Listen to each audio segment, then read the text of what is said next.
Bom dia, meus amados. Hoje é quarta-feira, dia 30 de abril de 2025. Encerramos também o mês. Estamos realmente num tempo acelerado. Amanhã já é 1º de maio e em breve estaremos na metade do ano e logo, logo também vai chegar o final do ano. Esta aceleração de tempo, na verdade, nada mais é do que um sinal de que nós estamos já entrando na linha do não tempo, onde o tempo passado e futuro se mescla com o presente e nós teremos sempre o presente momento, como é a frequência e a consciência da nova Terra. Hoje nós vamos trazer aqui um tema bem pertinente, porque muitas pessoas até desejam evoluir, desejam fazer o seu avanço, a sua ascensão, o seu despertar, desejam ir para a nova Terra, para esse novo tempo, mas ainda tem uma resistência muito grande. Essa resistência nada mais é do que as paixões. As paixões por aquilo que conhece, por aquilo que entende e por aquilo que vai deixar, inclusive, desistir. O apego exagerado a qualquer coisa. As paixões impedem o exercício da razão. Talvez esse seja um título para o tema de hoje. E por que as paixões impedem o exercício da razão? Porque aquela pessoa que está presa a uma paixão, ela não enxerga nada além do que ela está apegada. Não se permite nenhuma possibilidade além daquilo que deseja, que conhece, que acha que é o correto para ela. Não se permite ao novo. Nós sabemos que na nova Terra não haverá paixões, nem amorosas, nem para coisas, nem para ideologias, nem para esportes, nem para personagens. Porque a consciência elevada, ela não precisa se apegar a nada. Ela entende o significado de cada coisa e dá o valor para cada coisa, independente de quanto alguém queira valorizar ou não. As paixões, elas seguram a frequência na velha vibração da Terra, na velha Terra. No mundo de provas e expiações, as paixões, elas encaminham as pessoas para direcionamentos onde as experiências precisam ser exercitadas. Se não fossem as paixões no mundo de provas e expiações, não teríamos relacionamentos afetivos, não teríamos famílias, não teríamos aprendizado coletivo, não teríamos tendências a certas lições, certos aprendizados que ainda faltam. São as paixões que provocam vícios que depois precisamos nos libertar, vencer a prova do vício numa outra vida seguinte ou em algumas vidas futuras. São as paixões pela competição que fizeram o homem evoluir até certo ponto, mas depois o prenderam naquela situação. As paixões por esportes, por situações que aumentam a adrenalina do corpo, aventuras, as paixões por certas crenças, religiões, por certos métodos, por certos costumes, e as paixões também por pessoas e posições, sejam de qualquer tipo, principalmente as políticas. As paixões colocam as pessoas em grupos com vontades e desejos parecidos. São as paixões coletivas. Quando existem essas paixões coletivas, todo o grupo fica preso a uma determinada norma, a um determinado conceito, a uma determinada crença, a determinadas ações conjuntas, porque são coletivas. Não teria tanto problema fazer parte de grupos ou de individualidades onde a paixão existe e às vezes é exagerada, se não fosse o tempo que nós vivemos hoje. O tempo que nós vivemos hoje requer o desapego às paixões para que possamos dar lugar à nova consciência que chega, ao novo, às novas possibilidades. Nos possibilita avançar, mas é preciso soltar as paixões. Algumas vezes foi dito aqui que toda alma encarnada que se apega àquilo que vai deixar de existir, não vai seguir para a nova Terra. Porque aquilo que vai deixar de existir aqui não estará na nova Terra, estará em outro planeta ainda de provas e expiações. Nós temos apenas duas possibilidades, duas situações, dois caminhos, a nova Terra ou o exílio. Vai para a nova Terra aquela alma que desapegou, principalmente das paixões, que aprendiam ao velho, e se desapegando das paixões se permite ao novo que vem. Eu posso dizer isso aqui com toda a propriedade, porque eu acompanho os comentários que vocês fazem abaixo dos áudios. Eu posso não responder todos os questionamentos, porque não há tempo hábil, mas eu passo a leitura de todos os comentários para sentir o que vocês precisam, o que vocês querem, e trazer também oportunidades de assuntos novos, diferentes, e de uma forma ou de outra respondem os anseios de cada um de vocês e do coletivo, porque aqui vocês e eu formamos uma grande família de almas.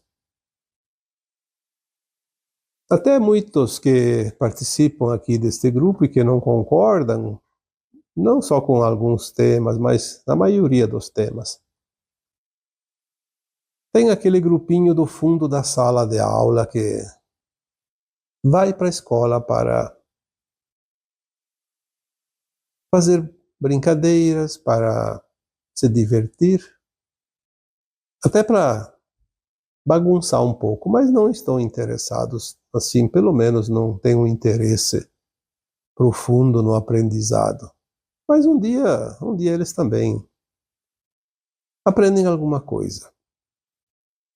Por isso aqueles alunos continuam tendo a permissão para adentrar a sala de aula. Mas eu vejo de vez em quando um comentário aqui e acolá, são poucos, raros, é verdade. Nós temos a leitura do que acontece neste canal, porque nós temos acesso dentro do canal. Então existem estatísticas e eu posso dizer com muita alegria que a aprovação dos temas aqui trazidos eles estão na faixa de 99,8%. Significa que em cada 1.000 pessoas que acessam as informações aqui, 998 aprovam e 2 não aprovam. É realmente uma coisa fantástica. Eu não sei se tem outros canais com tamanha aprovação. E essa estatística nos é fornecida pelo próprio YouTube, que é a plataforma aqui que nós trabalhamos. Raramente, algum tema chega a 99,7%. E algumas vezes também fica em 99,9%. Então a média está 99,8%, talvez um pouquinho até acima. Algumas linhazinhas decimais. Mas, de qualquer forma, eu vejo, e eu preciso aqui trazer temas também para, de vez em quando, obviamente, para essa turma do 0,2%, que seria 2 em 1.000. Às vezes eles não aceitam um tema porque eles têm as paixões presas a certos dogmas religiosos ou políticos, principalmente esses dois dogmas. Eles não aceitam ser contrariados naquilo que eles defendem. Eu já cheguei a me perguntar, porque eu não vou fazer essa pergunta publicamente nem para essas pessoas, porque isso não tem importância, mas eu fico me perguntando, o que leva uma pessoa a se interessar por esse assunto se ela já tem um preconceito? Ela não aceita que contrarie o seu dogma. Mas eu sei por quê. É exatamente por causa das paixões. É a mesma coisa que aquela pessoa que é apaixonada por outra pessoa. Um rapaz se apaixona por uma moça. Na verdade, ele não ama como ele acredita que ama aquela moça. Ele tem uma paixão profunda. Então ele tem um apego tão grande que ele não aceita nenhuma hipótese de perder aquela namorada ou aquela mulher. Se ele amasse de verdade, por isso que amor e paixão não é a mesma coisa. Se ele amasse, ao invés de estar só apaixonado, ele não teria nenhum medo. Porque se ele ama, ele não prende, ele liberta. Se aquela moça não quiser mais continuar o relacionamento, se ele tem amor, ele sofre um pouco, mas ele permite amorosamente, inclusive, que ela siga o seu caminho. Mas se ele tiver só paixão, ele vai brigar. Ele vai mover mundos e fundos para manter ela presa a ele, porque é uma propriedade.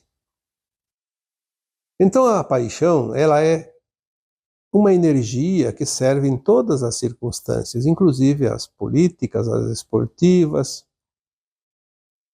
por certas práticas do dia a dia. A paixão, ela cega, porque ela impede o exercício da razão. É muito triste isso quando uma pessoa está realmente presa à paixão. Ela não se permite. Nada ela permite que não seja a sua vontade. A paixão, em certos momentos, ela é até benéfica, mas ela tem que ter um limite. Ela serve para atrair, para mostrar algo num ponto fixo. Mas quando entendemos o que aquele algo naquele ponto fixo nos diz, nos mostra, nós temos que sair da paixão para ver além. Isso não é a mesma coisa que você olhar pelo buraco da fechadura e dizer que o mundo lá fora é aquilo que você vê pelo buraco da fechadura, e aquilo lá é apenas um ponto. Não é tudo. Mas quem só vê o ponto diz que é tudo que existe. Então, se a pessoa está apaixonada ou tem uma paixão ferrenha por uma certa ideologia, por uma certa situação, seja lá o que for, ele não aceita nenhuma hipótese que não coincide com aquilo que ele acredita ser. Então, a paixão ela impede a consciência de evoluir, porque ele mantém estacionada. Essa consciência fica fixa, não fica mais móvel, porque ela não tem a permissão de aceitar nenhuma outra possibilidade. Existe tanta coisa disponível hoje para as consciências humanas que estão prontas para aflorar a um novo tempo, mas elas não querem florir, elas querem ficar fechadas nos seus conceitos, nas suas paixões. É triste isso. Às vezes até dá vontade de dizer alguma coisa para essa pessoa, abrir os olhos, se permitir, mas a gente sente que qualquer tentativa de abrir aquela cachola vai criar um conflito. Porque aquele que tem a paixão, ele prefere o conflito à aceitação. Ele não aceita. É como aquele rapaz que está apaixonado por uma moça, ele não aceita perdê-la. Na verdade, ela nunca foi dele, então ele não está perdendo nada, mas é o conceito dele transforma aquela moça num objeto, num estilo de vida, enfim, qualquer coisa onde existe a paixão, transforma num mecanismo que parece que aquela pessoa não pode viver sem aquilo. Cria uma dependência. Viver sob as garras de uma paixão é estar realmente preso a algo, porque está dependendo daquele algo para viver. Não necessariamente seria isso, mas aquela pessoa acredita que sem aquele algo ela não sobrevive. Então é uma tábua de salvação. Porém, se impede a consciência de evoluir. É um atraso para aquela alma, porque agora estamos na última encarnação em provas e expiações no planeta Terra. O planeta Terra está indo para um mundo de regeneração, não mais de provas e expiações. Porém, só vai ascensionar para este novo ciclo, essa nova Terra, essa nova era, a consciência que tem frequência, e para ter frequência é preciso 3 pilares, no mínimo, como já foi dito aqui: amor incondicional, compaixão e respeito. A paixão, ela é o oposto da compaixão, é o oposto do amor incondicional, é o oposto do respeito. Porque quem tem paixão não respeita. Ele está tão apegado ao objeto da sua paixão que ele não admite nada. Então ele não tem respeito. Ele não respeita aqueles que pensam diferente, que contrariam a sua ideologia, a sua crença, a sua maneira de ver a vida. E aquele que tem paixão não tem compaixão. Porque é o contrário. As paixões cegam a visão real mais alargada. Não é possível alargar a consciência, ter essa visão do horizonte mais alargado, se está preso nas paixões. A paixão é a corda curta que está presa a um toco baixo.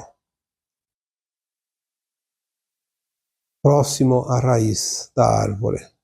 Não há como subir, não há como avançar. Porque ficando preso nesta corda curta, a alma encarnada, que tem as paixões aprofundadas ainda dentro de si, fica presa naquilo que já conhece, que é aquele território próximo da árvore que está amarrada. Não consegue conhecer o além. E isso impede que aquela alma evolua, progrida, ascensione. As paixões não permitem que façamos novas experiências, porque para aquele que tem a paixão enraizada dentro de si, ele se acha suficientemente sábio. Acha que sabe tudo. Acha que não precisa mais de nada. Ele também acredita que ninguém sabe mais do que ele. As paixões dificultam as mudanças necessárias. A alma que está encarnada e que ainda vive sob o efeito das paixões limitadas, ela não consegue fazer nenhuma mudança. Porque qualquer mudança lhe traz dor e sofrimento, desconforto. É um exercício insuportável para aquela alma. Mudança, nem pensar. Ela se acha suficiente.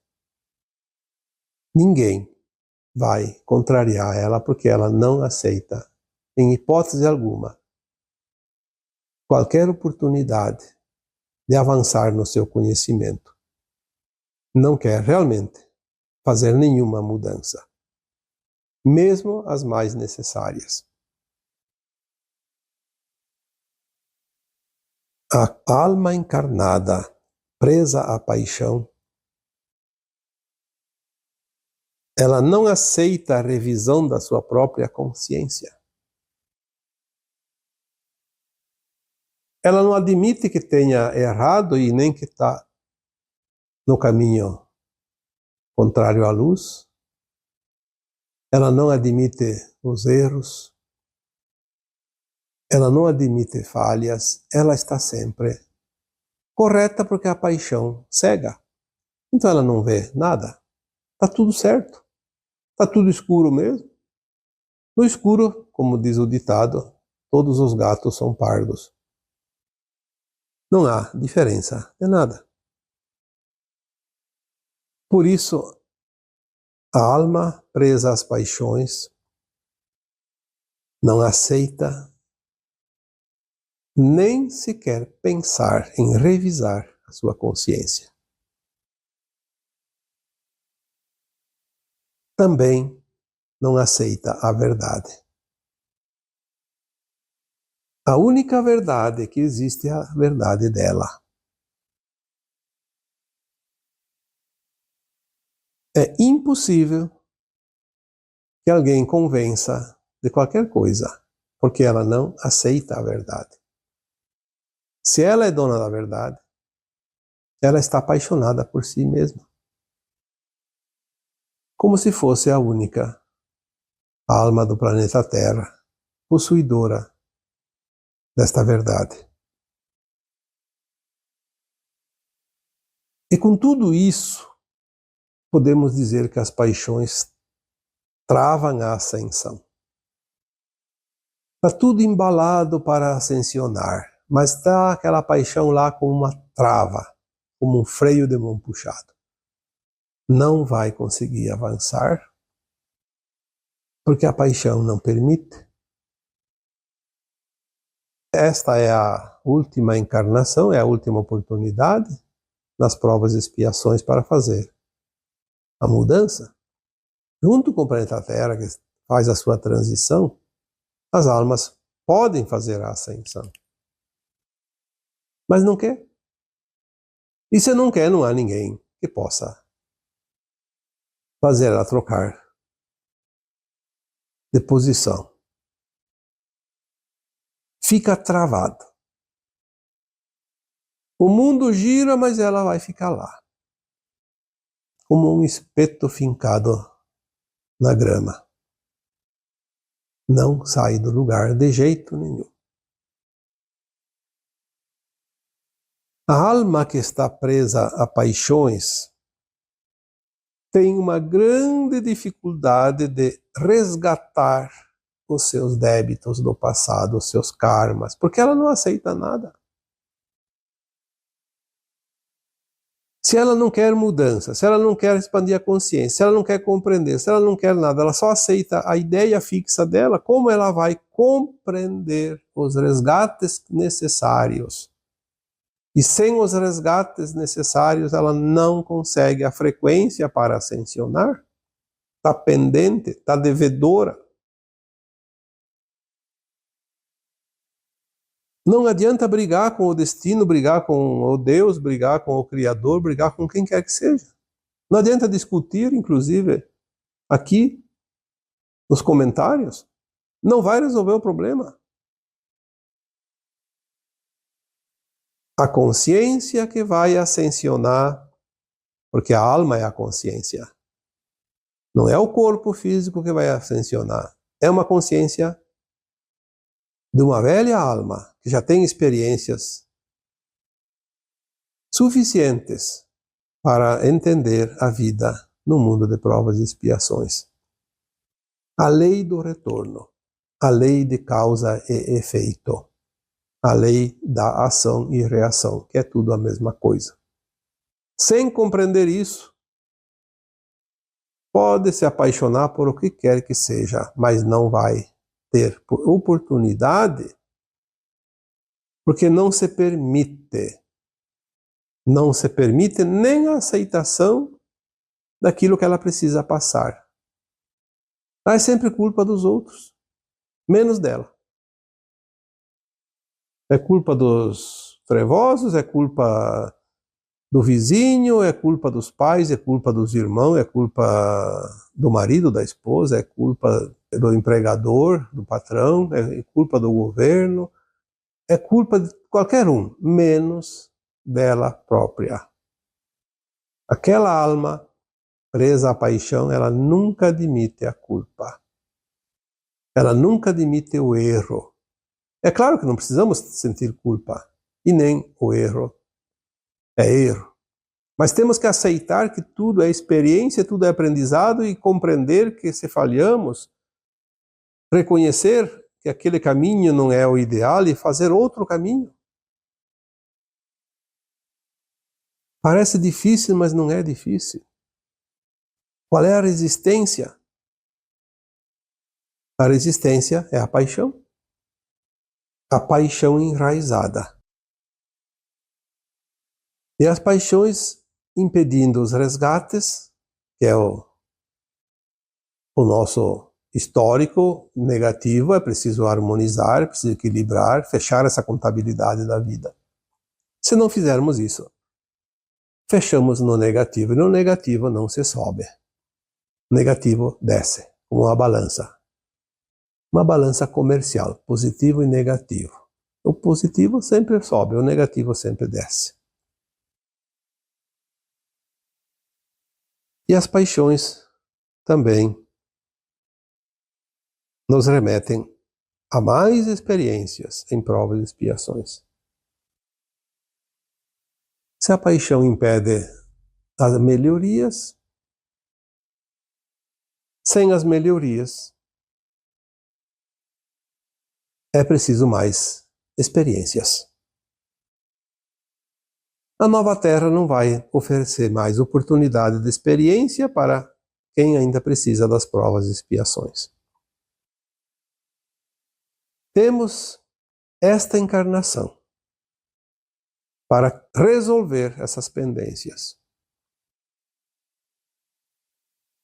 É gratificante ver quantas pessoas estão evoluindo rapidamente agora. Podemos observar cada um que tem um grupo, um canal, uma página, como isso está crescendo. Por quê? Porque há uma sede das consciências humanas para atingir a evolução. Mas se há essa vontade para evoluir, é preciso se desprender daquilo que trava esta evolução. É preciso soltar as paixões e admitir. O que importa é o aprendizado, não é ter razão. A paixão requer a razão sempre. Ela sempre tem razão. Ela não aceita qualquer outra situação que não seja ela estar correta, certa. A razão. Eu tenho razão. Se eu tenho razão, eu estou certo. Então a minha paixão me diz, sim, você tem razão. Claro, a paixão nunca vai dizer, você não tem razão, muda. A paixão quer que permaneça lá para alimentá-la, senão ela desaparece. É uma energia também, como um obsessor. Quando as pessoas falam em obsessores, é um espírito, sim. A primeira maneira de entender uma obsessão é que um espírito. Mas ninguém vê o espírito. É uma energia, uma frequência. Então por que não entender que uma paixão é um obsessor também? Só que não é um obsessor em forma de alma. Porque o obsessor de verdade, como alma, como espírito, é um ser, como nós. Só está desencarnado. Se bem que tem um obsessor encarnado também. Mas de qualquer forma, a paixão também é uma forma de obsessor. É preciso desamarrar essas cordas, é preciso fazer um trabalho de desobsessão. Toda desobsessão, ela passa por uma consciência que se abre e entende, se liberta. Quando a consciência se abre, ela se liberta. Quando ela se fecha, ela se enclausura e se prende. Como uma prisão. Permitir-se, porque as paixões impedem o exercício da razão. E agora, eu vos deixo com o meu abraço de luz em cada um de vocês. Namastê.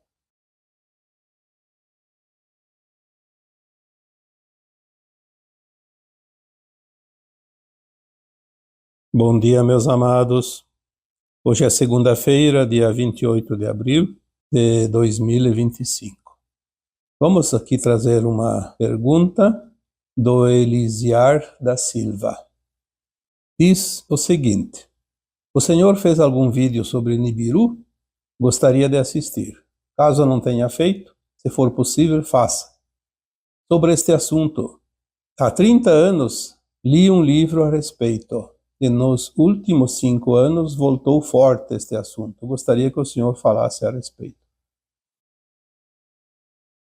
Nós falamos algumas vezes sobre Nibiru, o Nibiru, que para o bom português é Nibiru, porque não tem acento no U. Então, pouco se sabe sobre este planeta.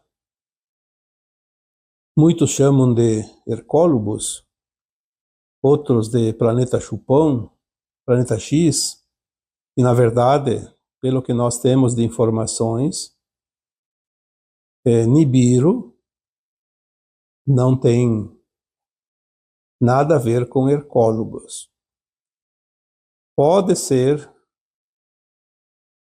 o planeta X, o Chupão, como dizia o Chico Xavier, porque na verdade ele tem uma função. Nós vamos falar aqui somente aquilo que já temos de informações, porque tem muita especulação sobre isso. E nós não temos como inventar histórias. Existem livros, existem literaturas que falam dos Anunnakis. E Nibiru seria o planeta origem dos Anunnakis. Então, por que os Anunnakis viveram aqui na Terra?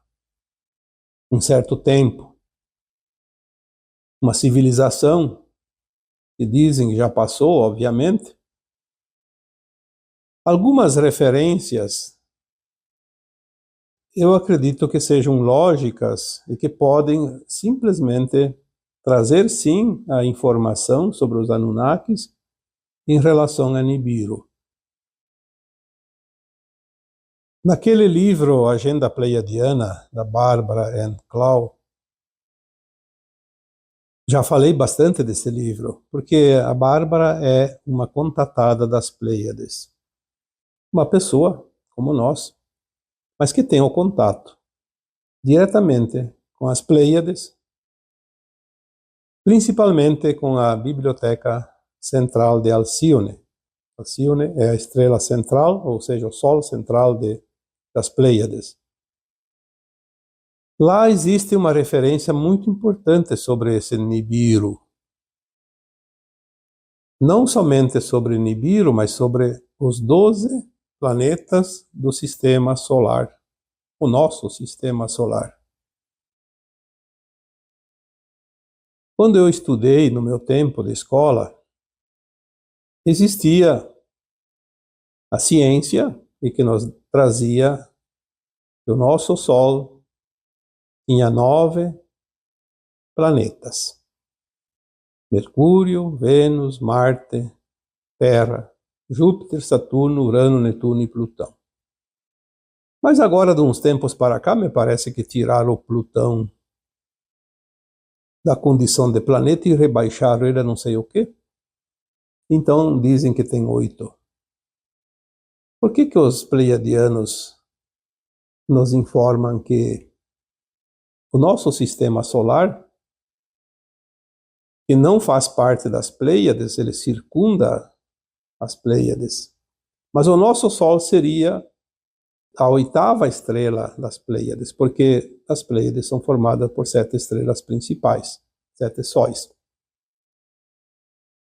Assim como o nosso Sol, Sírius também faria parte.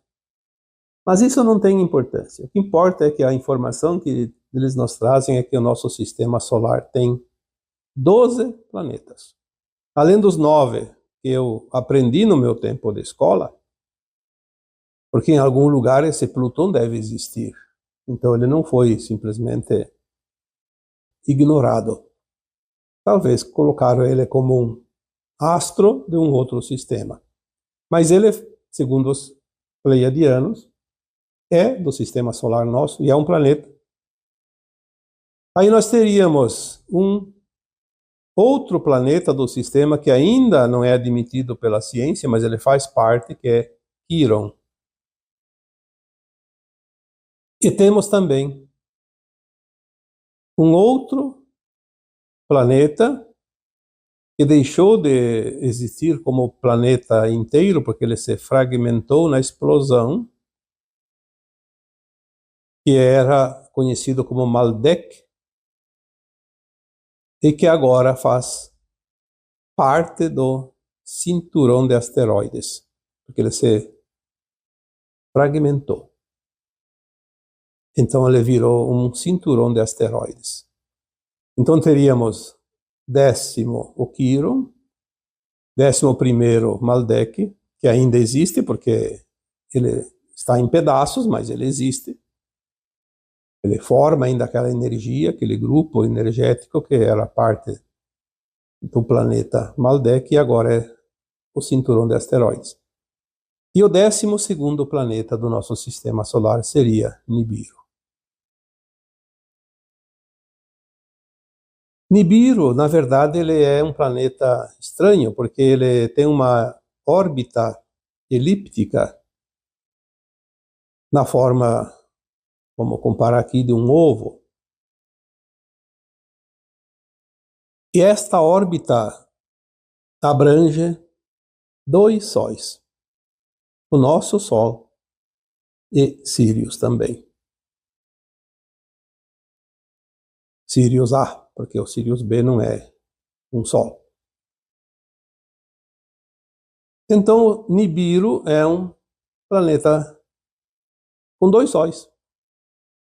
Essa órbita é tão grande que tem uma duração para completar esta órbita ao redor dos 2 sóis, um tempo que leva 3.600 anos. A cada 3.600 anos, ele dá suas caras por aqui, perto da Terra, obviamente, porque a Terra faz parte deste sistema solar. E quando ele vem aqui próximo do nosso Sol, ele vai interagir com os nossos planetas aqui, a Terra e os demais. Não temos muitas informações, porque a ciência não diz nada, não é que não saiba, não diz nada. Não sei por que não sabe. Seria quase impossível não saber sobre isso, afinal, a ciência é recente, não é tão antiga, mas 3.600 anos não é uma época tão remota. Ele está se aproximando novamente, então ele deve ter passado aqui há 3.000 e sei lá quantos, 500 ou mais anos. Não se sabe quando ele vai passar aqui de novo. Ele está retornando. Esta é a mensagem que está lá no livro Agenda Pleiadiana. Nibiru está se aproximando. Agora, quando ele vai passar por aqui? Não se sabe, porque não está escrito o tempo. Por que os Anunnakis estiveram na Terra? Porque dizem que Nibiru é um semeador como consciências. Aonde ele passa, próximo dos planetas, ele deixava sempre essa raça nibiruana, que nós chamamos de Anunnakis. Então, os Anunnakis que estiveram na Terra, e aí ele tem algumas histórias interessantes, eu não acompanho isso, não é meu terreno, como se diz. Por isso eu não falo dos Anunnakis, porque eu não tenho esse conhecimento. E a minha equipe espiritual nunca me passa informações sobre isso, também não posso inventar e não sei, nada tenho a dizer. Mas existe literatura sobre os Anunnakis, e bem, eu diria até bastante, basta se interessar, quem quer, quem gosta. Eu não vejo muita importância nisso, então eu não perco meu tempo. Mas como história, é interessante. Cada vez que Nibiru passava aqui, próximo da Terra, a cada 3.600 anos, ele deixava seres Anunnakis e recolhia seres Anunnakis. Eles ficavam aqui esse período junto com a humanidade da Terra.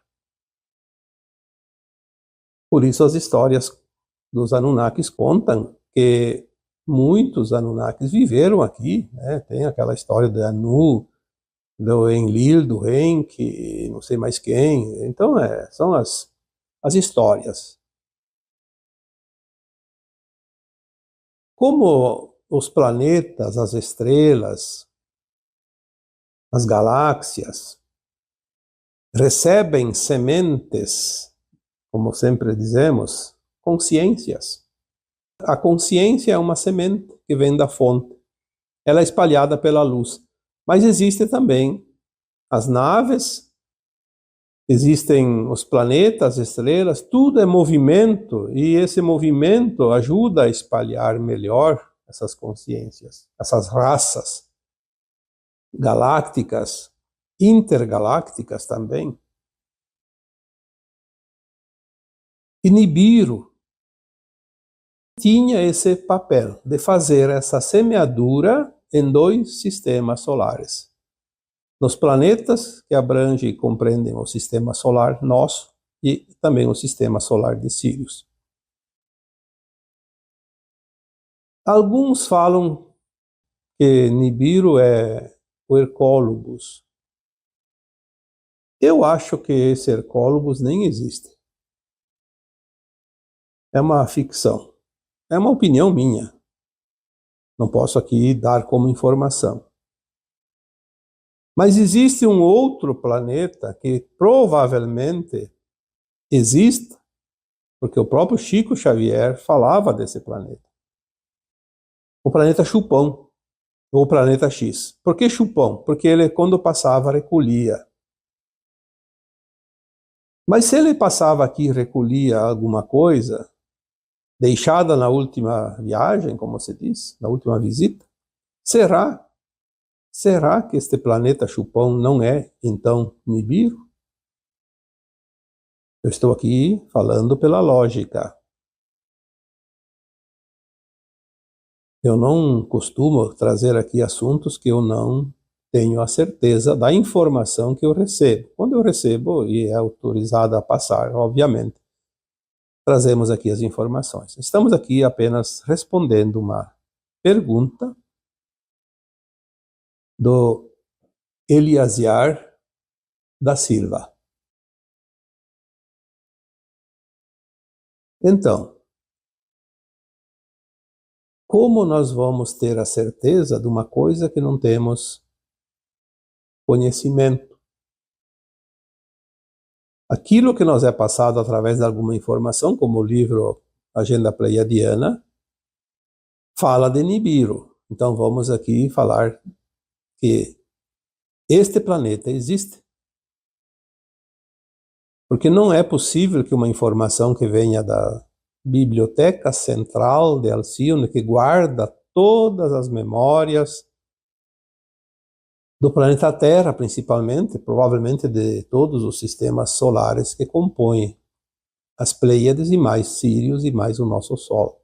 Aí seriam 8, 9 sóis, 9 sistemas solares, porque as Pleiades é uma constelação composta por 7 estrelas, e daí seria mais o Sol nosso, e Sírios seria 9 estrelas.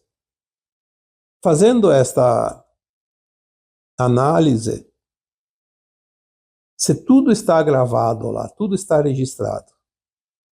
Eu falei uma vez que a informação que também tínhamos era de que tudo o que eu vivi neste planeta como alma encarnada aqui, tudo que você viveu neste planeta como alma encarnada que você é, em todas as encarnações, esta e as anteriores, está gravado na biblioteca. Nós temos o livro. Nós temos um livro lá. E é interessante que uma vez eu recebi uma mensagem de uma pessoa que me acompanha e me manda de vez em quando algumas orientações, mensagem, porque ele também gosta de estudar e aprender, e ele tem uma facilidade incrível em viagens astrais. Ele faz as viagens astrais assim como você vai na padaria, no mercado, ele faz naturalmente. Eu fico impressionado com essas características dessas pessoas que têm essa facilidade incrível de se desdobrar quando querem. E ele disse que numa viagem astral ele esteve num local, provavelmente era essa biblioteca central de Alcione, e lá ele viu esses livros, os registros.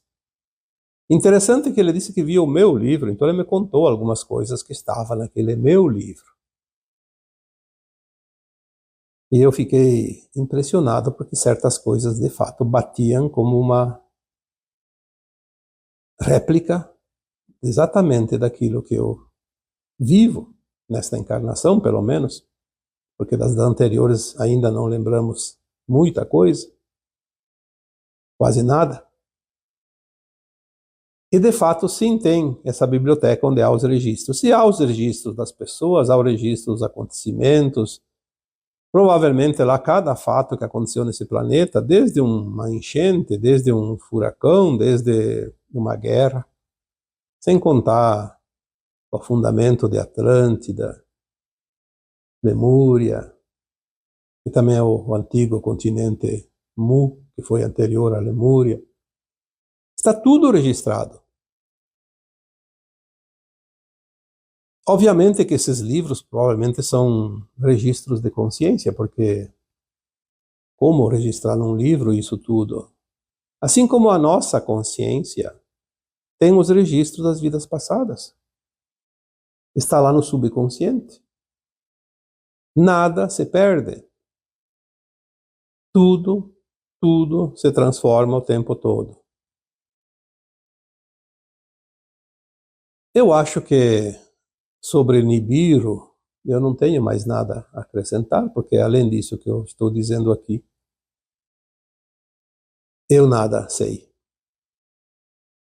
E como o Elisiar da Silva perguntou se eu tinha feito algum vídeo, algum áudio, não. Tem algumas citações, mas não tem nenhum texto, nenhum vídeo que fale detalhadamente sobre isso, porque, como eu disse, hoje eu consegui estender um pouquinho mais o tema, porque algumas informações aqui e ali chegam e a gente vai montando um quebra-cabeça. Aos poucos temos um desenho, uma imagem do que é este jogo. Vamos saber, sim, tudo exatamente como é, dentro de um tempo que se aproxima. Aos poucos, a nossa consciência vai se alargando rapidamente agora e nós vamos absorver informações e conhecimentos de fora para dentro e de dentro para fora. Porque nós temos os nossos registros e temos as informações que chegam e que são compreendidas. Porque a luz é a informação. E a luz agora está intensificada e se intensificará cada vez mais na medida que passam os dias e os meses, porque estamos agora passando para o final da transição planetária da Terra. Espero que essas poucas informações de hoje ao menos tragam um pouquinho mais de respostas, porque é assim, de gota em gota, ou a conta gotas. Certas coisas não têm tanta importância, por isso não recebemos também com frequência, porque o que é importante agora? O que é importante agora é cada um fazer o seu esforço, a sua parte final para ascensionar a alma. Caso não consiga ascensionar a alma, aí o prejuízo é muito grande.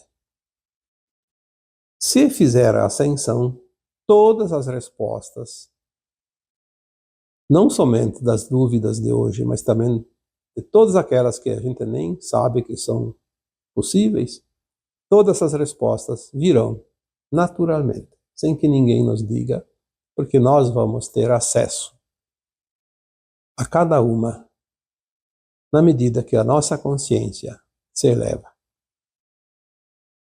E agora eu vos deixo com o meu abraço de luz em cada um de vocês. Namastê.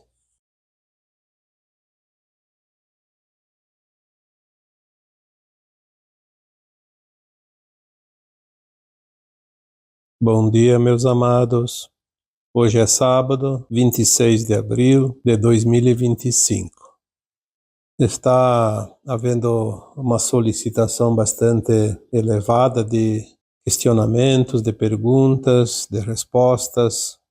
Então aqui nós vamos colocar hoje, embora seja um sábado, comumente eu coloco um tema diferente, mas é preciso responder a essas perguntas porque são também de interesse de todos vocês, obviamente.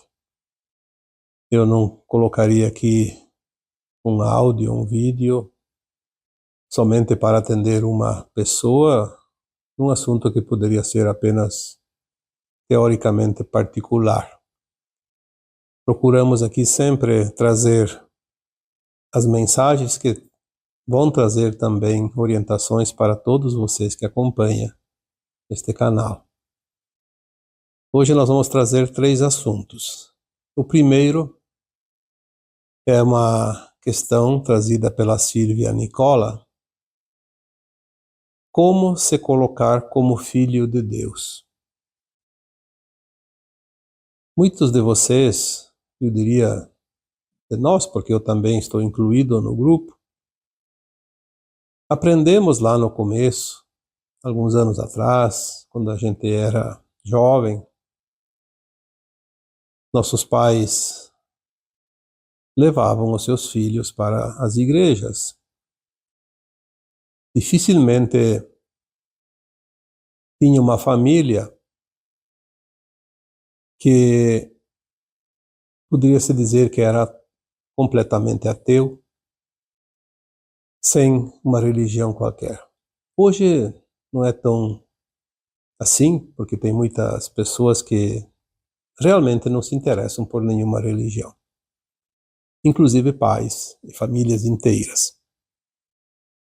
Não vem ao caso porque as crenças, elas sempre foram muito limitantes, e hoje eu diria que a igreja, o templo sagrado, está dentro de nós, está na nossa consciência.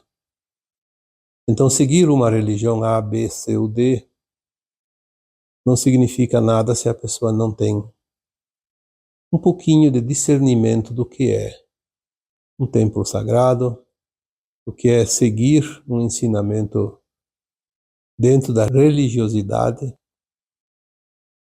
Porque ter religião, pertencer a uma religião e não ter religiosidade, eu diria que é um tempo perdido. E nessas crenças limitantes, nós trazemos uma informação que nem sempre condiz com a realidade, como, por exemplo, em referência ao Deus. Aprendemos que Deus era uma entidade que tudo via, que tudo controlava, e que ai daquele que pisasse uma vírgula fora do caminho. O Deus se manifestaria como um julgador, um opressor, que viria para nos condenar. Tanto que, tempo de criança, se nós não fôssemos à missa todos os domingos, cometeríamos um pecado. Tinha que confessar com o padre que tinha falhado um domingo e não ter ido à missa. Ter um pensamento que não seja correto, que não seja decente, era um pecado grave. Imagina uma ação, né? Se o pensamento já era grave, a intenção de executar aquele pensamento e a ação quando executa aquela intenção, então era o inferno na certa. O Deus julgaria definitivamente ao final desta vida, quando a pessoa ia para o cemitério, seu corpo. Não se sabia que ali tinha uma alma que sobreviveria à morte do corpo físico. Então nos era prometido o céu ou o inferno eternamente, para sempre. Isso nos trouxe certos traumas e muitos medos. Muitas pessoas deixaram de viver a alegria da vida. Não vamos aqui dizer que concordamos com certas liberdades, mas a vida com alegria é viver na plenitude a vida. Experienciar aquilo que nós precisamos experienciar, aprender as lições. Porque um erro não é uma condenação. Um erro é sempre um aprendizado. Quando nós começamos a entender que somos almas experienciando um mundo de provas e expiações, nas polaridades de luz e sombra, aprendendo tudo que uma consciência possa realmente criar, seja na luz, seja na sombra, seja no bem, seja no mal, nós começamos a mudar também os conceitos da vida do certo e do errado, e também daquilo que é pecado e que não é pecado, porque não existe, na verdade, um pecado, porque não há quem julgue. O único meio de ser julgado é a nossa própria consciência trazer para a realidade da vida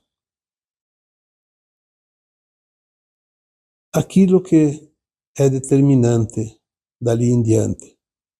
A experiência foi ética ou não foi ética? A ética é a baliza que diz aquilo que é o correto, que não é correto, aquilo que a consciência vai aceitar e depois aquilo que ela não vai aceitar também. E que não existe esse Deus julgador. Aliás, hoje nós já temos condições de compreender um pouco mais e chegamos à conclusão de que Deus, como nós aprendemos, não é correto. Não existe esse Deus personagem. Existe sim uma consciência suprema, criadora de tudo o que existe no cosmos infinito, que nós chamamos também de fonte criadora, ou então o Deus que ele representa, o Deus, de todos os eus juntos, porque essa consciência maior, que poderíamos então aqui designar como Deus, é uma consciência que emana átomos, sementes, centelhas divinas, espíritos, almas, superalmas, e que nessas divisões de consciências se transforma inclusive em fractais, que é a condição do ser humano encarnado na Terra. A alma encarnada na Terra é um fractal de alma, nem alma inteira é, porque é uma consciência. Que o espírito nada mais é que a consciência maior, o eu superior, dividido depois em superalmas, almas e fractais, se divide em tantas partes quanto necessário para explorar e cocriar mundos, galáxias, universos, estrelas, planetas, inclusive coisas que existem em cada planeta, em cada estrela. São as consciências. Porque se nós vamos ver que abaixo de um fractal de alma, que é a condição de um ser humano atualmente na Terra, em todas essas divisões existiram também migalhas de fractais, poeiras.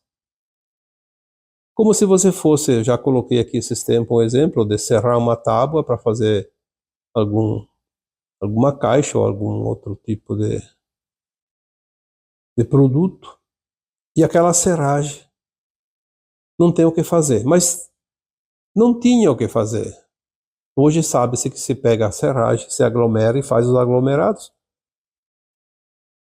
A poeira cósmica, que na linguagem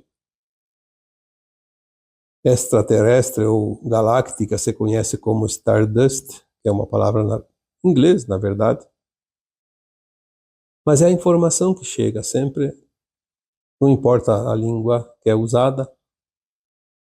O Stardust é uma poeira cósmica e ela também tem consciência, mais limitada ainda do que um fractal. Não pode fazer a experiência de um humano, por exemplo. Então ela é agregada a reinos ainda menores do que o reino nominal. Então ela pode ser agregada em reinos mineral, vegetal e animal. É uma progressão. Começa pelo mineral, passa pelo vegetal e depois o animal, para depois sim ganhar corpo e ser agregada a uma consciência hominal. Aí ele já é um fractal. Então Deus é a consciência que forma todas as suas divisões. Como que uma consciência não pode ser uma entidade, não pode ser um personagem? Então, é óbvio que este Deus personagem não existe e não há como ele julgar. Então, quem é que vai julgar? É a própria consciência que está em cada superalma, em cada alma, em cada fractal. Porque abaixo do fractal não tem consciência responsável pelos seus atos. Por isso um animal faz o que deseja, a planta ainda pode menos e o mineral ainda menos. Mas eles não têm essa responsabilidade do ser humano. Aí quando vem essa pergunta, como se colocar como filho de Deus?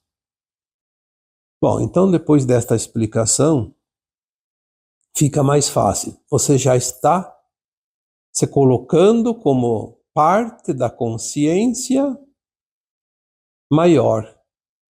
Você acredita porque você colocou essa pergunta? Como eu também já acreditei, e não tem nada de errado nisso, apenas com o tempo vamos entender que muda um pouco o panorama do entendimento em relação ao Deus. Mas eu entendi que a pergunta ela é um pouco diferente aqui porque não é sobre isso que eu estou falando que você quer saber. Eu apenas coloquei aqui uma explicação para que nós possamos compreender que nós somos filhos desta consciência porque somos parte dela. Mas como nos colocar como filhos de Deus, se você já é, você já está colocada, você já age como tal? E para merecer essa condição que eu entendi, que você quer saber como proceder, como exercer o teu dia a dia, as tuas ações, o teu viver como filho de Deus. Esta consciência maior que nós conhecemos então como Deus, ela não cobra nada de ninguém. Porque ela solta a semente para que essa semente se reproduza e cocrie o tempo todo. E é preciso cocriar em todas as possibilidades, na luz e na sombra. Sem a sombra, a luz não cria, porque, como eu falei num áudio esses dias, a matéria escura é predominante em qualquer lugar para que nós possamos trabalhar essa matéria e cocriar algo que seja positivo. Como também podemos cocriar desta mesma matéria algo negativo, o bem e o mal. Para você se colocar como parte dessa consciência suprema, se você já é, não precisaria fazer absolutamente nada para ser ou ter essa condição de filho de Deus, dessa consciência suprema. Mas como ser o melhor? Talvez seja isso que você queira saber. Como ser digna de dizer eu sou filha de Deus? É você fazer aquilo que você deseja fazer e conhecer e reconhecer cada ação como responsabilidade tua. Aquilo que você fizer, seja na luz, seja na sombra, é tua responsabilidade. Você vai colher os frutos daquela cocriação. É óbvio que se você fizer o trabalho sempre com consciência e aprender as lições, aquilo que nós denominamos de erros, uma vez cometidos, você volta a refazer de uma outra forma mais decente. E é isso que é o objetivo das almas aqui. Quando fazem algo e reconhecem que não é ético, fazer a correção e fazer de uma forma que seja ética. Então você estará realmente agindo como filho de Deus, ou filho da consciência suprema. Passados todos esses milênios, nós já aprendemos as lições. Nesta encarnação atual, comete erros quem realmente quer, porque todos sabem se está cometendo um erro ou não. A não ser em casos excepcionais onde a pessoa, o ser humano, a alma encarnada, realmente não tem consciência do que está fazendo, como os esquizofrênicos, os que têm problemas neurais, como doenças psíquicas, eles não têm a responsabilidade porque o seu cérebro não está fazendo o seu trabalho real, porque ele está fora daquela consciência, ele realmente não tem consciência do que está fazendo. Mas isso são apenas algumas pessoas raras. A maioria, eu diria que mais de 99,5%, sabe o que está fazendo, tem consciência do que está fazendo, mas faz aquilo que não é ético porque traz vantagens pessoais. Ali, depois, a conta chega, e chega muito dura, muito pesada. Então seria mais ou menos isso. A seguinte questão foi trazida pela Bruna Oliveiro Melo. Diz a Bruna: o que te incomoda no outro é o que precisa curar em você.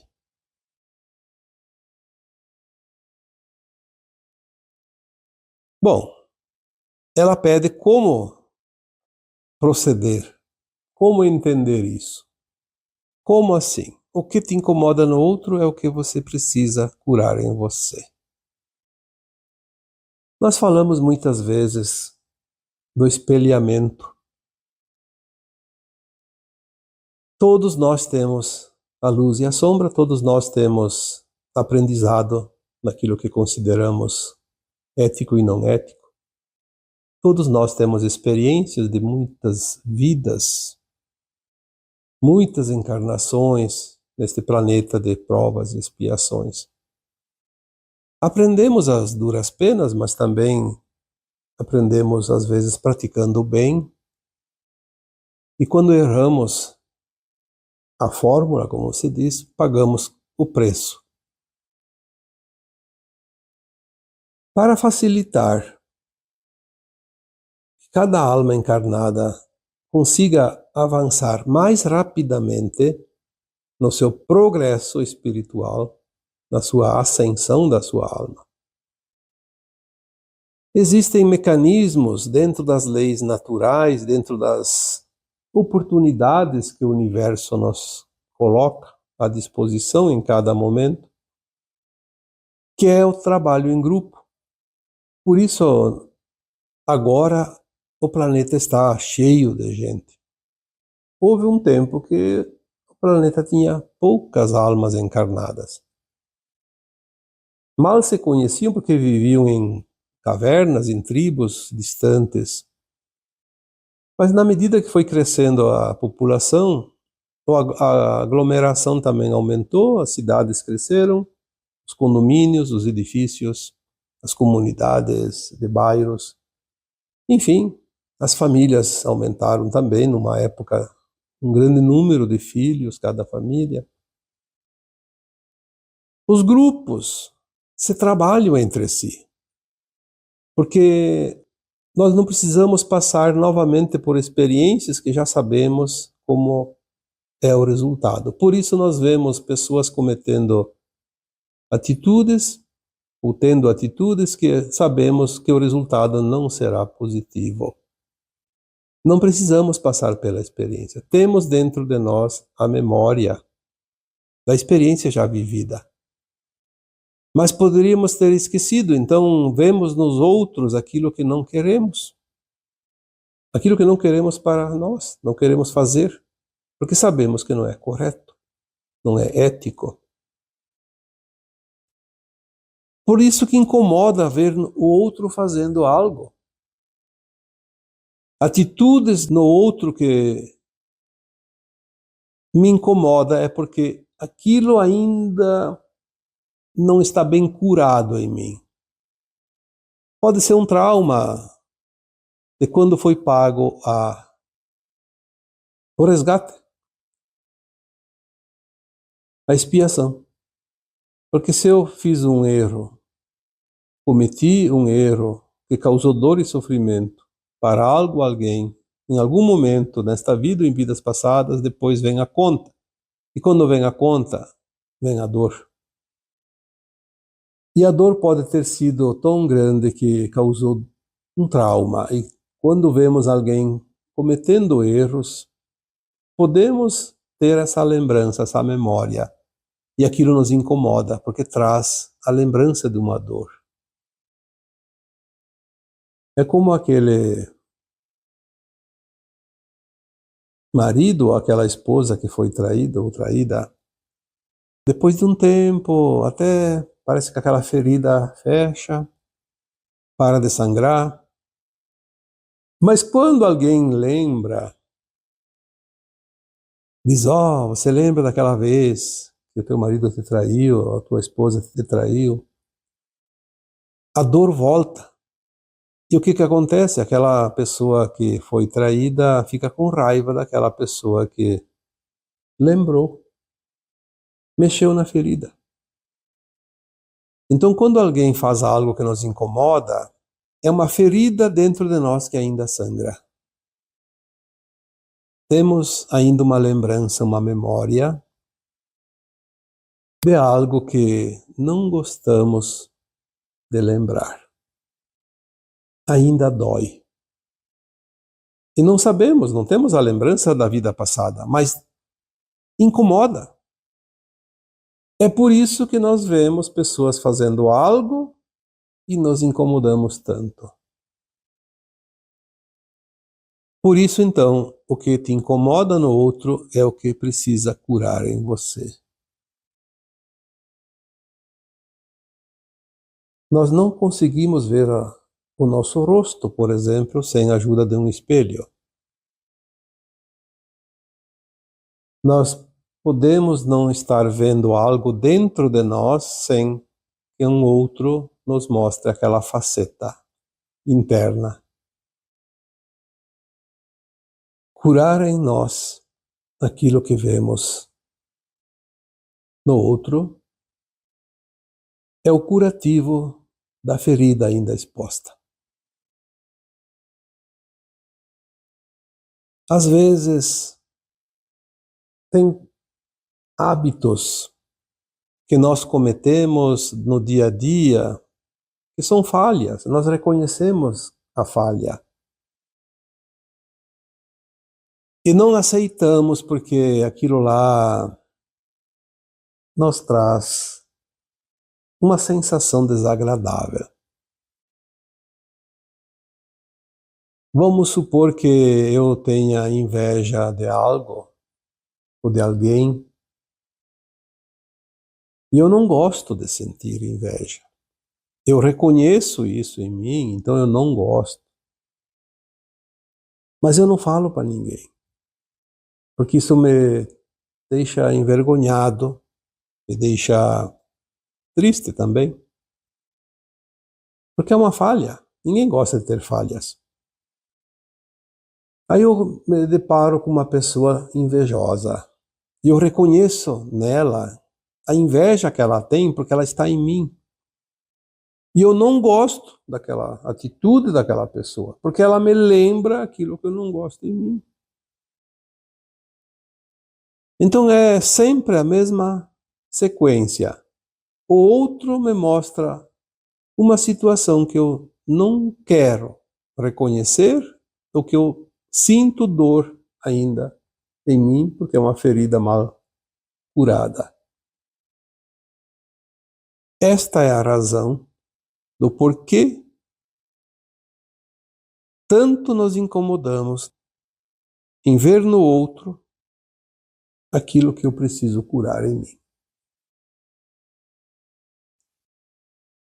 E por último, eu trago aqui então mais uma situação.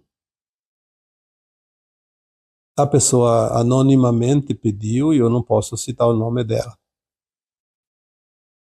Diz apenas o seguinte, a questão.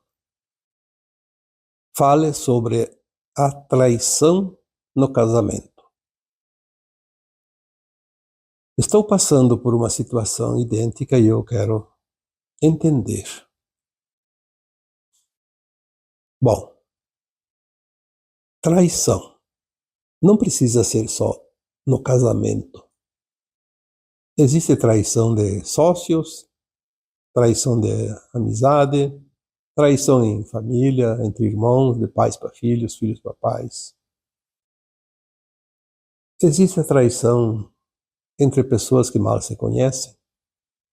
Porque quando alguém deposita uma confiança em alguém e esse outro alguém não corresponde a essa confiança, é uma traição. Mesmo que não tenha uma gravidade tão grande. Porque é uma quebra de confiança.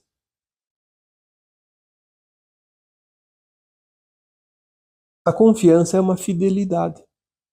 E a traição é a quebra da fidelidade. Mas aqui a pergunta se relaciona ao casamento. Então, quando há um casamento entre um homem e uma mulher, é porque houve uma atração, uma paixão. É a paixão que atrai, porque a paixão é necessária para que haja essa atração, para que aquelas duas almas encarnadas se encontrem e comecem um relacionamento, porque elas programaram isso antes de encarnar, com o objetivo de trazer outras almas para o reencarne, que seriam seus filhos. Se não houvesse a paixão, a atração, não haveria relacionamentos, não haveria acasalamento e não haveria a gestação de um novo ser. Então ela é armada de tal forma e com tal energia que esta relação ela cria um elo muito forte, não só pela atração, mas pela paixão. As paixões, quando não controladas, elas se transformam em possessão, a posse. Ah, você é minha para sempre, ou então você é meu para sempre? Às vezes as pessoas fazem de fato um pacto. Te amarei para sempre. Porque no começo tudo parece eterno, de tão bom, tem que durar para sempre. E nem sempre é assim. Quando chega um momento que a razão daquela paixão não existe mais. Por uma razão qualquer, que não vem ao caso, uma das partes já não tem mais aquela atração tão ativa como no começo. E como a energia, a lei da atração, a energia sexual principalmente, são energias potentes, muito fortes, porque são energias co-criadoras. E essa energia, ela está solta, como se diz. E se ela não é direcionada para o seu cônjuge, como deveria ser, ela vai acabar indo para algum lugar, provavelmente para outra pessoa. Nesse caso, do sexo oposto, que seria uma outra, no caso, se é o homem, uma outra mulher que não a sua esposa, ou vice-versa, quando é da mulher com o marido, para outro homem, não com o marido. E essa energia cria uma nova atração, como se fosse um novo foco energético. E quando há energia, essa energia precisa de ser direcionada. A energia não some por si só. Se a energia está comigo ou está com você, se está comigo, eu tenho que direcionar para alguém. Se está com você, você vai ter que direcionar para alguém. A energia não fica parada, ela vai se movimentar. Energia parada vira doença, porque ela se acumula, começa a incomodar. A energia precisa ser canalizada, mas tem que ter cuidado para canalizar na direção que não cause dor e sofrimento. Aí a pessoa diz assim, mas sim, eu estou com energia sexual tão grande, eu não posso mais direcionar para minha esposa, porque eu não tenho mais atração por ela, não me sinto bem. Então eu tenho que canalizar com outra mulher, ter sexo com outra mulher, então, para canalizar essa energia? A resposta é bem simples, mais simples do que se possa imaginar. Esta é apenas uma possibilidade, talvez a pior das possibilidades, porque vai causar problemas com a tua esposa. Ela vai considerar uma traição. Então, o que fazer com essa energia? Se ela é uma energia criadora, energia sexual é uma energia criadora. Ali que está o grande segredo. Todos nós podemos canalizar a energia sexual não utilizada em relações sexuais para co-criar qualquer coisa. Pode fazer a caridade, pode fazer poesia, pode fazer música, pode fazer qualquer coisa, inclusive curas. A energia sexual bem canalizada, ela tem um poder curador muito grande. E assim é todas as energias, não é só sexual.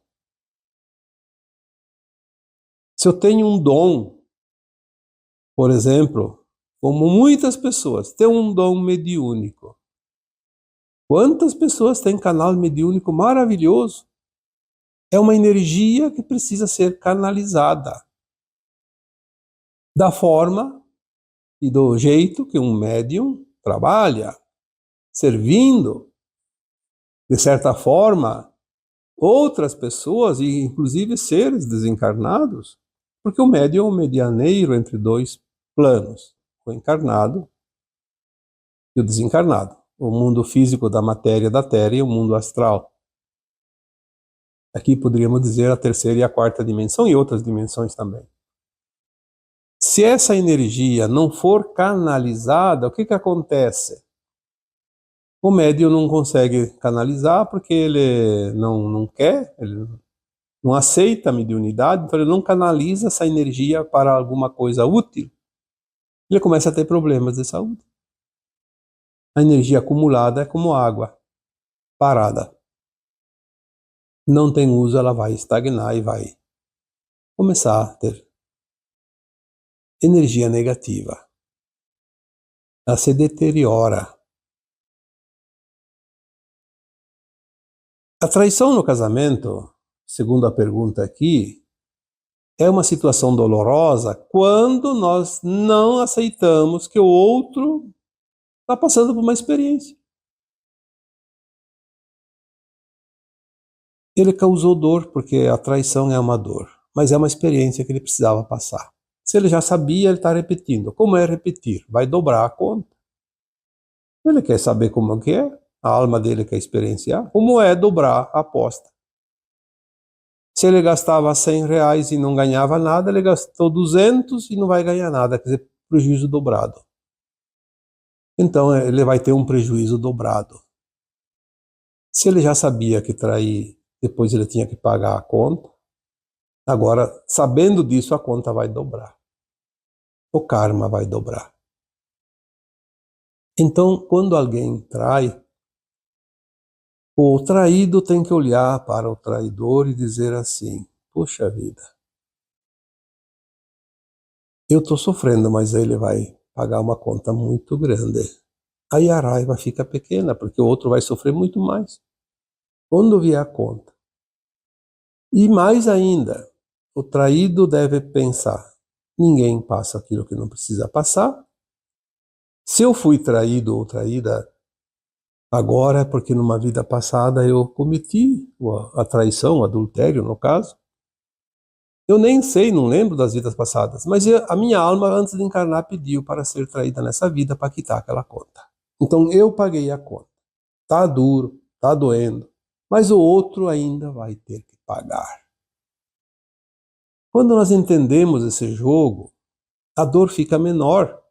Claro que não vai eliminar a dor, porque a dor está ali. Mas vai diminuir porque nós vamos sentir pelo outro compaixão, ao invés de raiva. Porque a raiva é um veneno que mata aquele que sente e não aquele que provocou a raiva. É um problema isso. Vai causar problemas físicos, dependendo do grau e do tempo, até problemas mais sérios, como doenças mais sérias. Então é importante se compreender. E tem mais. Ninguém nasce acorrentado a alguém. Quando há um casamento, nós somos ensinados que tem que pôr aliança. Alianças são elos de ligação. Ninguém pode quebrar esse elo. Quem que inventou isso? As normas dos humanos por interesses, mas eu já recebi várias vezes orientações da equipe espiritual dizendo assim: isso aí são conceitos humanos. Na espiritualidade, o que existe é responsabilidade, não obrigatoriedade. É formar uma família amorosa, ordeira, harmoniosa, respeite as regras. Cuide para não causar dor para alguém. Quando causa dor para alguém, está criando uma divisão entre a família. Seja homem ou mulher, seja também pais e filhos. Então não há uma coisa assim que tem que ser dente por dente, olho por olho. Traiu, vai ser odiado para outra parte por resto da vida. Não vai funcionar. Esse tipo de coisa, não. Se o outro não quer ficar comigo, é porque eu tenho que passar por isso. O meu marido é obrigado a ficar para sempre. Mas se ele não está feliz com a esposa, qual é o direito que a esposa tem de que o marido fique até o final da vida com ela? Se um não está feliz e se obriga a ficar no relacionamento, logo, logo serão dois infelizes. Porque eu não acredito que um cônjuge possa ser feliz quando ele não quer a separação do outro, que não quer mais ficar no casamento. Que felicidade é essa? Como se fosse poder comprar o amor da outra pessoa? Não há como. É um sentimento. O outro está ficando por obrigação. Só porque eu não deixo ele sair, não dou paz, então ele fica no casamento. Mas até quando dura essa pseudo-alegria, felicidade? Será que daqui a pouco essa outra parte que obriga o outro a ficar consigo vai ter paz também? Vai se sentir bem sabendo que o outro está por obrigação? É óbvio que a traição não é legal. O melhor seria assim, quando Quando um cônjuge não tem mais atração pelo outro e a convivência fica pesada, abra o jogo, diz, olha, eu estou infeliz. Eu acho que o melhor é cada um viver a sua vida. Se eu ficar contigo, eu também não vou ser feliz, mas daqui a pouco você também não vai ser feliz. Eu não posso compartilhar nada porque eu não tenho essa vontade mais, isso aí já não me faz bem. Nós não podemos ficar amarrados numa árvore. É preciso que a vida siga. Há outras possibilidades, paciência. Vai fazer o quê? Às vezes o homem e a mulher se encontram só para gerar um filho, ou dois ou três filhos, que combinaram antes de nascer, antes de reencarnar. Quando completou a missão, nada mais segura eles. Por isso que às vezes eu conheço casos que a mulher engravidou, o marido sumiu. E depois foi se juntar com outra mulher que já tinha filho, em vez de cuidar os dele, foi cuidar os filhos da outra. Por quê? Porque é o plano de alma. Nós não sabemos o que está por trás do plano de alma dos outros. Aliás, não sabemos, às vezes, nem o que está no nosso plano. Temos noção, sim, porque o presente reflete o passado, mas não há como dizer que há uma regra para todo mundo. Então, a traição no casamento tem que ser compreendida. Não adianta querer aceitar sem compreender. Não vai conseguir. Com o tempo, a dor vai diminuindo, porque é uma ferida que cicatriza. Mas você compreende, olha, é uma semana de sofrimento, no máximo.